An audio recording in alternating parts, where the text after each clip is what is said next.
Hi everyone, this is Dhruv and Siraj from PhoneArena.com, and we're at the Sony booth in IFA 2017 Berlin, where we're going to be taking a look at one of the two devices launched by Sony today. Now, we've already brought you a video of the Sony Xperia XZ1, and this is the XZ1 Compact, a similarly spec smartphone but in a much more pocketable form factor. Let's take a closer look. So here we have with us the brand new Sony Xperia XZ1 Compact, a device that brings similar specifications to the full-size XZ1 in a form factor that's much more pocketable. And well, the XZ1 series, compact series, has been known for that, for bringing flagship grade specifications to a much more pocketable size, a size that a lot of people prefer and miss from their Android flagships. And so far, some of the only alternatives to this were the iPhone 5s, the iPhone SE perhaps. So it's nice to see that Sony's brought back their a flagship grade compact phone. Now let's talk about the hardware itself. Up front is a 4.6-inch screen. This is a 720p panel, which might seem a little disappointing. It is a very good looking panel for sure, and at that screen size it's not a bad option at all. But then again, you expect a little more from a flagship device. Also, this is not going to be a very great device for VR experiences, which typically require a higher resolution display. So that's something that you shouldn't have very high hopes for from the XZ1 Compact. But beyond that, there is the front-facing camera, which is an 8-megapixel unit. This is a downgrade from the 13-megapixel front-facing camera on the XZ1.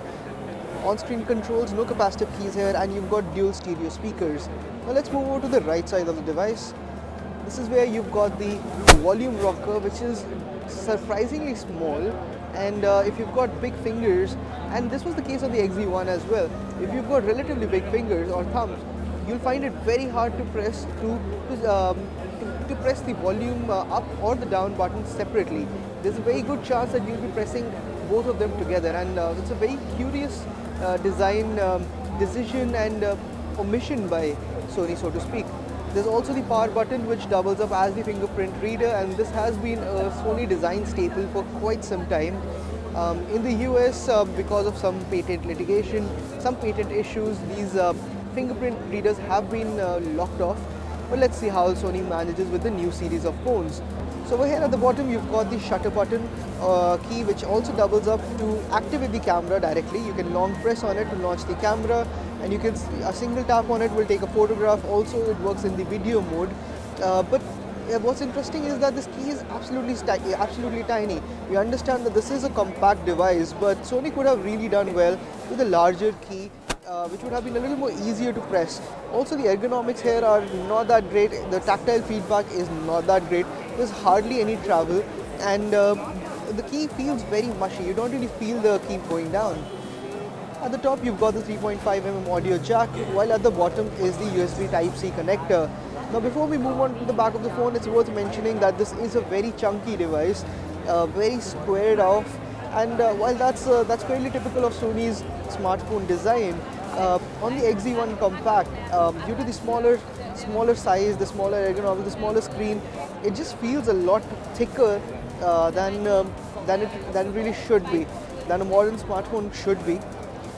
Moving over to the back, the design continues to be minimalistic. This is it's a very Sony design, so to speak. You can make out that this is a very typical Sony device, and there's also a point to be made that the design hasn't changed all that much over the years. At the top, you've got a 19-megapixel camera, and it has the same motion eye camera, the same camera that we saw with the previous generation flagship from Sony. And like the bigger brother, the XZ1, this is also capable of capturing 960 frames per second slow motion video, super slow motion video in fact. There's also the dual LED flash as well as the laser autofocus module. The NFC logo is towards the center compared to the top on the XZ1, and that basically means that this is where you should be tapping to enable your to make your quick payments or quick connections using the NFC pairing. So in terms of specifications, the Xperia XZ1 Compact is not that different from the XZ1. It's got the same Snapdragon 835 chipset, the same 4GB of RAM, but storage is a little lesser, at 32GB compared to the 64GB storage on the XZ1. You can expand that via the microSD card slot that we mentioned earlier. So those were some of the basic specifications. Now let's come to one of the other USPs of this device, and well, there you go.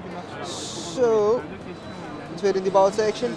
Well, this is one of the first phones in the world to launch with Android Oreo, that is Android 8.0, and Sony's made a pretty big deal of this. The XZ1 and the XZ1 Compact, both of them will ship with Android Oreo on board, which makes them the first devices to ship with this with the latest version of Android. In fact, it's interesting to see that LG, when they launched the LG V30 today, they still haven't announced an upgrade map for the LG V30, and it is quite impressive of Sony to enable this so quickly. So that was a quick hands-on with the Xperia XZ1 Compact, one of the latest smartphones, one of the latest flagship phones from Sony. And if you have any questions about this device or any other from Sony or any other manufacturer at IFA 2017, please do let us know and we'll be sure to answer that and get you some videos from here. Thanks for watching.